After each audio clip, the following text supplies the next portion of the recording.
या दिवसापर्यंत चर्चा सुरू होती, पण नेमकी युती कशामुळे तुटलेली आहे आणि काय भूमिका आता शिवसेनेची आहे?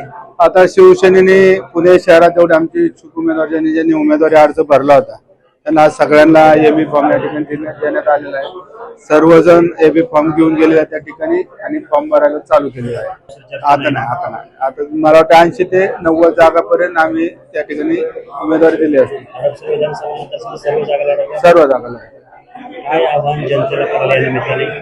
हडपसर पुणे शहरामध्ये विशेषतः सगळ्यात मोठा जो प्रश्न असणे म्हणजे वाहतुकीचा प्रश्न असेल, कचऱ्याचा प्रश्न असेल, पिण्याच्या पाण्याचा प्रश्न, पेन पार्किंगचा प्रश्न असे असंख्य प्रश्न पुणे शहरात हडपसर मतदारसंघात प्रबलित आहे।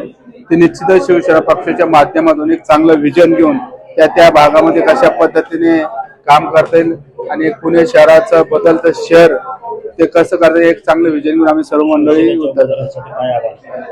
शिवसेनेच्या सर्व उमेदवारांसाठी सर्व मतदार बंधूंना आवाहन करेन ज्या पद्धतीने महाराष्ट्राचे माजी मुख्यमंत्री आणि शिवसेना पक्ष मुख्य नेते एकनाथ शिंदेंनी जे गेले 3 वर्षापूर्वी महाराष्ट्राच्या सर्वसामान्य जनतेच्या हितासाठी असंख्य निर्णय घेतले ते सर्व निर्णय तळागाळापर्यंत पोहोचले पाहिजे आणि त्याच धर्तीवर आमचे सर्व शिवसेनेचे उमेदवार निवडून आल्यानंतर त्या भागामध्ये चांगलं काम करणे पुणे शहराला एक नवी दिशा देण्याचं विकासाचं काम सर्व आमचे नगरसेवक करतील।